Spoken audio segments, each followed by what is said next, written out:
Hi, my name is Craig Ellingson. I'm an Eastey service tech, and in this video we're going to talk about how to properly clean the cutting roll and insert on an L-bar sealer.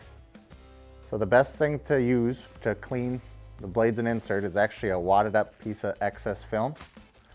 While the machine is hot, so in this instance we're up to 370 degrees, just take the wadded up film and you'll run it against the blade and insert.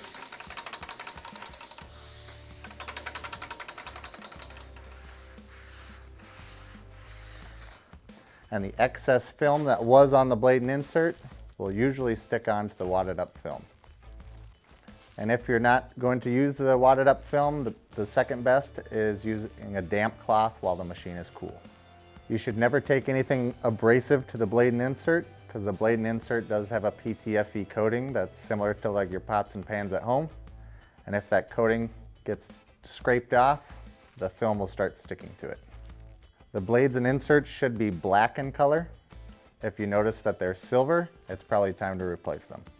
Thanks for watching this video. If you'd like to see more videos, please head on to our YouTube channel or head on to Eastey.com.